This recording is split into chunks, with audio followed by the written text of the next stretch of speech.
রয়েছে। দামিনী দাম ও দমন রুচি দর্শনে দূরে গেও দরপকি দা। এবার এটির অর্থ কি? দামিনী মানে হলো বজ্র, দামিনী দাম মানে বজ্রের মালা, দামিনী দাম ও দমন মানে বজ্রের মালার সৌন্দর্যকেও যার সৌন্দর্য হার মানায়, সেই দামিনী দাম ও দমন রুচি দর্শনে দূরে গেও দরপকি দা। আকাশে যখন বজ্রপাত হয় দেখতে সুন্দর লাগে কিনা? দেখতে সুন্দর লাগে, সে যাই হোক না কেন, আওয়াজ যত জোরেই হোক আর যত ক্ষতিকরই হোক না কেন, দেখতে তো সুন্দর। ওর অন্ধকারের মধ্যে একটা রেখা চলে গেল, দেখতে কত সুন্দর লাগে। আর সেই রকম সৌন্দর্যের মালা যদি একটা তৈরি হয়, সেই মালার থেকেও বেশি সুন্দর দেখতে গৌরাঙ্গ মহাপ্রভু। আর সেই সৌন্দর্য দেখে দূরে গেও দরপকি দা। দরপ মানে এখানে বলা হচ্ছে কাম দেবতার কথা। কাম দেবতার ভারী অহংকার ছিল যে আমার থেকে সুন্দর দেখতে এই ত্রিলোকে আর কেউ নেই। কিন্তু সেই কাম দেবতা যখন মহাপ্রভুর সৌন্দর্য দেখলেন, সেই মদন দেবের অহংকার চূর্ণ হয়ে কাজেই দামিনী দাম ও দমন রুচি দর্শনে দূরে গেও দরপকি দা। এ কথা কে বলছেন? এ কথা বলছেন বিষ্ণুপ্রিয়া দেবী। কার কাছে বলছেন? নিজের সখী কাঞ্চনার কাছে। কাঞ্চনার কাছে গিয়ে বলছে, ওরে সখী রে, আমার গোরা রূপের কোনো তুলনা হয় না। এবার কাঞ্চনা তো ভাবছে তুলনা হয় না, এটা একটু বেশি বলা হয়ে গেল না? তুলনা তো আমি দিতেই পারি, দিতে পারি না। প্রথমে বললেন আমি যদি বিদ্যুতের সঙ্গে তুলনা, তারপরে কৃষ্ণপ্রিয়া দেবী বলেই দিলেন যে বিদ্যুতের মালার থেকেও বেশি সুন্দর মহাপ্রভু। কেন? কারণ বজ্র যেখানে পড়ে সেখানে ক্ষতি সাধন করতে পারে, কিন্তু মহাপ্রভু যে স্থানে নেমে এসেছেন, সেই স্থানে যদি পূর্বে কোনো ক্ষয় হয়েও থাকে, সেই স্থানকে আবার সুন্দরভাবে সাজিয়ে দেবেন। দামিনী বা বজ্রের সঙ্গে তুলনা করা যাবে না। বেশ, তার সঙ্গে তুলনা করব না, কিন্তু ফুল, ফুল তো সবাই ভালোবাসে, ফুলের সঙ্গে আমি তুলনা করতেই পারি। ফুলও দেখতে সুন্দর, মহাপ্রভুকেও দেখতে সুন্দর। তখন বলছে, ওরে সখী শোনো কুসুমতাহে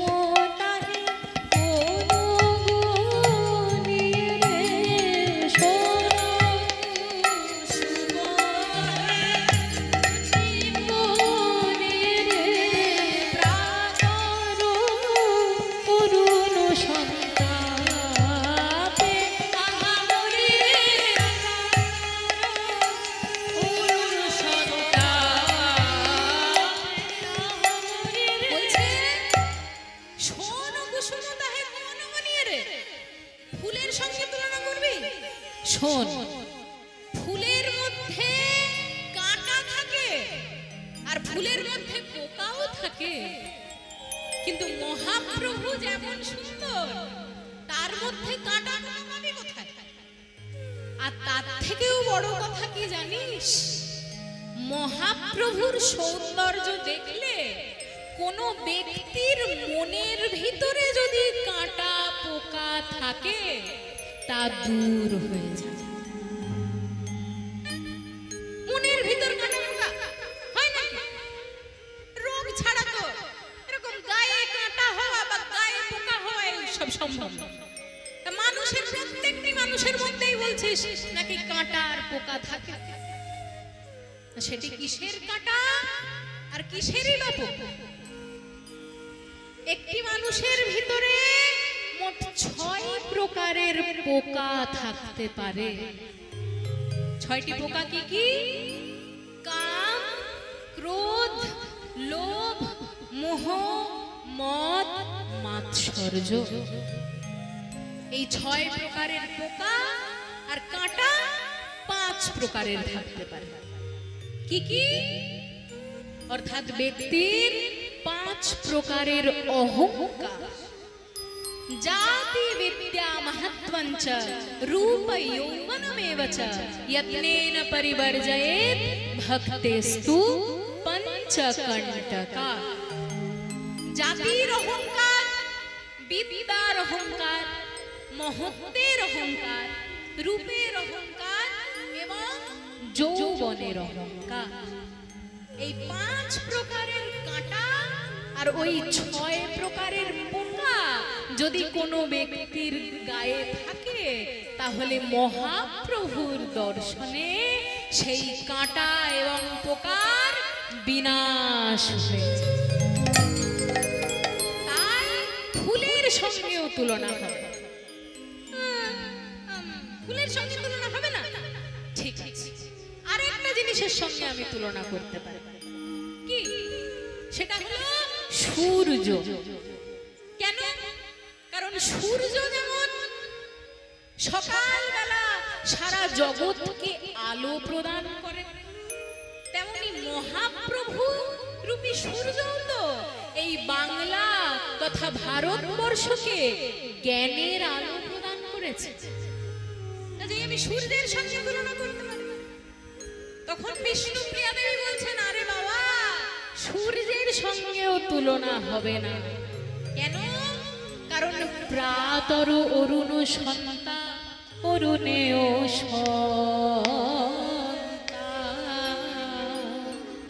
তাপ আছে রে,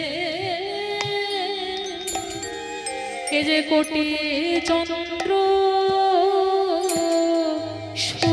সুশীতল বলিয়া আমার গোরা চরণ কমল যে কোটি চন্দ্র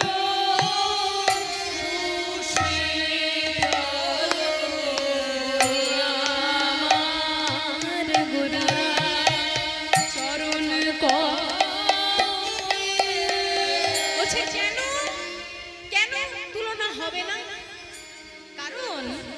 সূর্য শুধু যে আলো প্রদান করে তা তো নয়, সূর্য আলোর সঙ্গে প্রখর তাপ প্রদান করে। কিন্তু মহাপ্রভু জ্ঞানের আলো দেন বটে। আবার আমি বলতে পারি কি, যদি কোনো ব্যক্তির ভিতরে তাপ থাকে, সেই তাপ মহাপ্রভু নিয়ে নিতে পারে। কেমন ভাবে? যদি কোনো ব্যক্তির ভিতরে ত্রিতাপ জ্বালা থেকে থাকে, আদি দৈবিক, আদি ভৌতিক, আদি আত্মিক, এই তিন প্রকারের তাপে যদি কেউ জর্জরিত হয়, তাহলে মহাপ্রভু সেই ব্যক্তিকে একবার আলিঙ্গন করলে সেই ব্যক্তির সমস্ত তাপ উধাও হয়ে যাবে। তাই সূর্যের সঙ্গে মহাপ্রভুর কোনো মতেই তুলনা হবে। আচ্ছা, সূর্যের সঙ্গে তুলনা হলো না, কারণ সূর্যের তাপ আছে, কিন্তু চাঁদ, চাঁদে তো তাপ নাই, তাই না? চাঁদকে দেখতেও সুন্দর আর চাঁদের তাপও নেই, তাহলে চাঁদের সঙ্গে তুলনা করি। ওরে সখী, আবার তুই তুলনা করলি? শোন সখী, আমার গোরা রূপের গোরা রূপের গোরা গুরু যাও বলি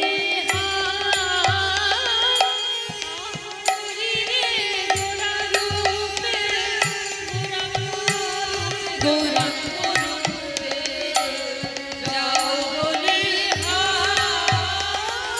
শয়নে রে সুধা করো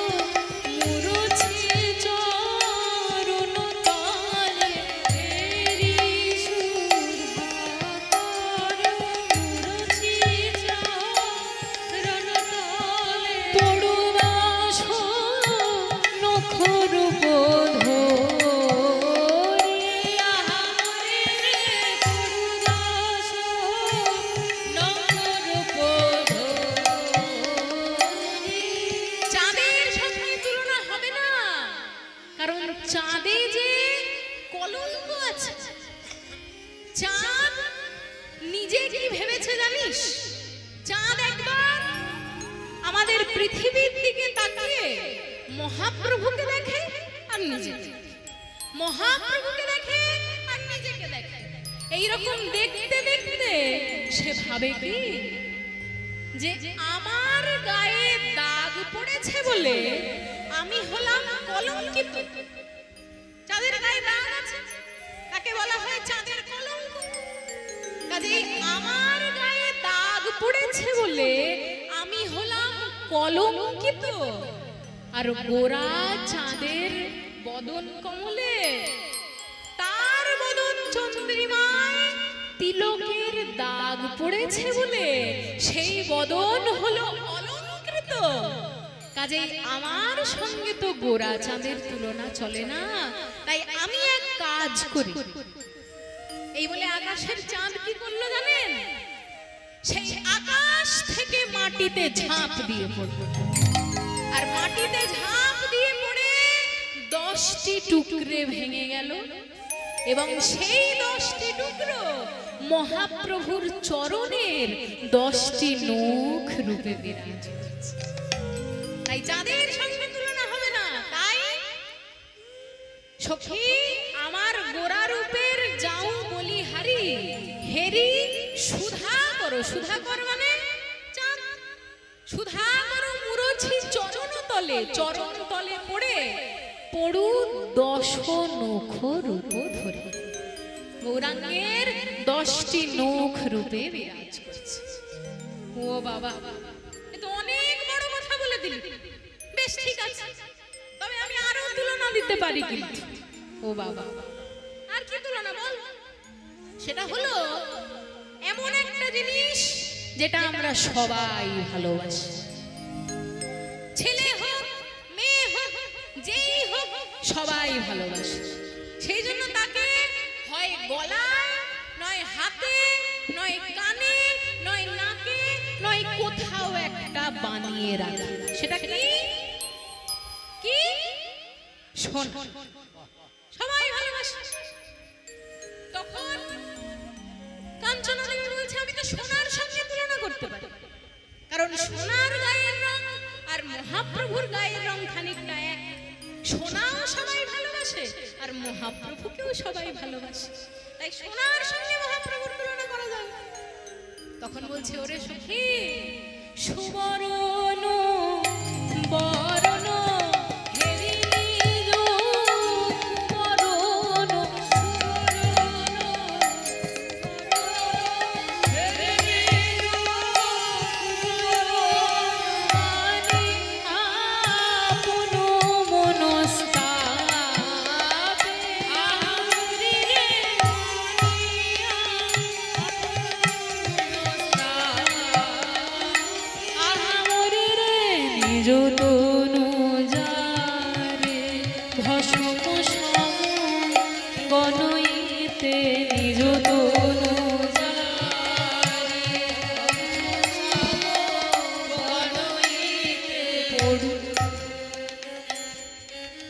ভসম সম গণইতে সুবর্ণ বরণ হেরি নিজ কুবরণ মানি আপন মনস্তাপে নিজ তনু জারি ভসম সম গণইতে পৈঠল অনল সোনা। কি বলা হলো? সুবর্ণ। সুবর্ণ মানে সুবর্ণ মানে সোনা। সুবর্ণ বরণ মানে সোনার গায়ের রং। সোনা নিজেকে আর মহাপ্রভুকে যখন তুলনা করতে গেল তখন দেখে কি সোনার গায়ের রঙের থেকেও বেশি সুন্দর মহাপ্রভুর গায়ের। তাই সোনা তখন কি বলল? সোনা তখন বলল যে আমার থেকেও সুন্দর রং যখন আমি দেখে নিয়েছি তখন আমি আর এই জীবন রাখবো না। আপনারা কখনো যদি সোনার দোকানে যান তবে দেখবেন শেখরা সোনাকে আগুনে পোড়াচ্ছে। আগুনে পোড়াচ্ছে তো দেখা যায়। কিন্তু বিষ্ণুপ্রিয়া দেবী বলছেন সোনাকে শেকড়া পড়াচ্ছে না, সোনা নিজে গিয়েছে শেকড়ার কাছে আর বলছে আমার সঙ্গে গৌরাঙ্গ মহাপ্রভুর বর্ণের তুলনা করা যায় না, তাই আমি আগুনে ঝাঁপ দিলাম। তাই সোনা যেন আত্মহত্যা করার জন্য শেকড়ার হাতে গিয়েছে আর সেই শেকড়া সোনাকে পুড়িয়ে দিচ্ছে। কত সুন্দর উদাহরণ। বিষ্ণুপ্রিয়া দেবী বলছেন সুবরণ বরণ হেরি নিজ কুবরণ মানি আপন মনস্তাপে, বলে আমার মুখ কেউ দে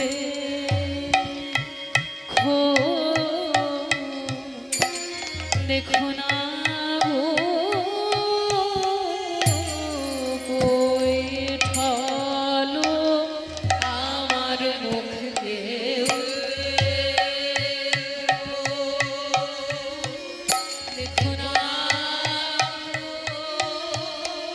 গোরা রূপের সনে আমার তুলনা হয় না। গোরা রূপের সঙ্গে আমার যখন তুলনা হলে না, তাই আমি কি করলাম? তাই আমি আগুনেতে ঝাঁপ দিলাম গো। গোরা রূপের সনে আমার তুলনা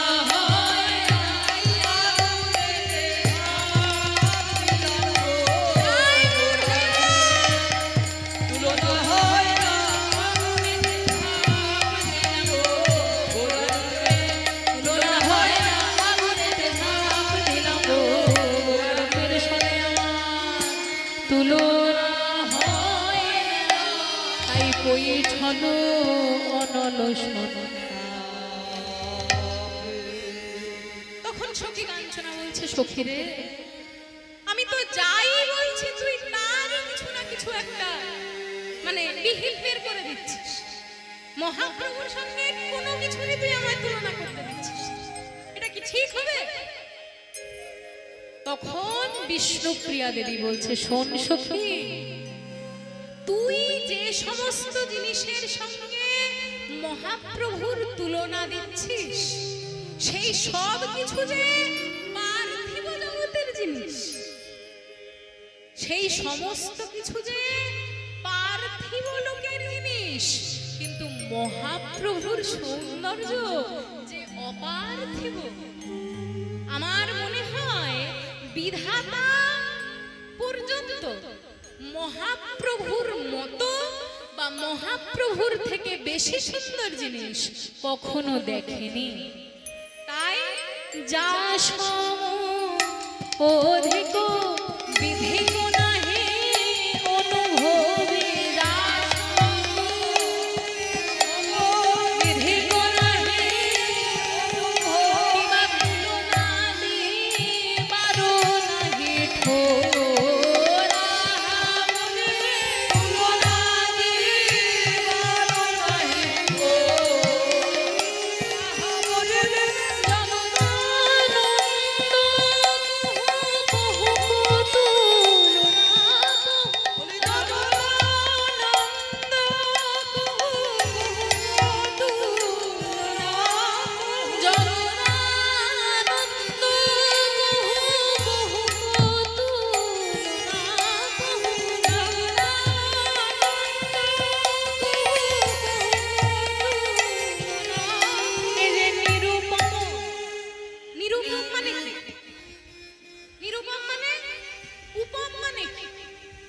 উপম শব্দটা উপমা শব্দ থেকে এসেছে।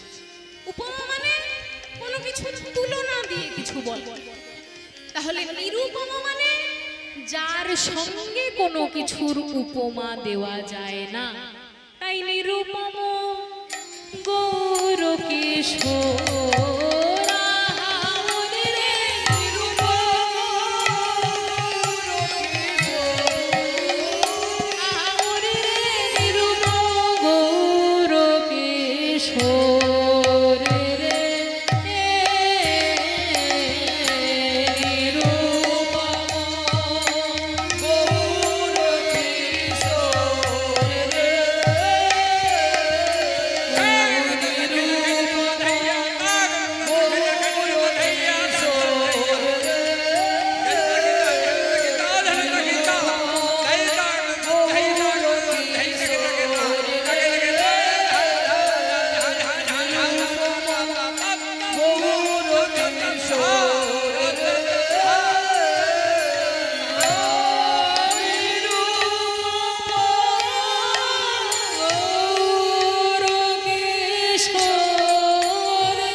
Hey,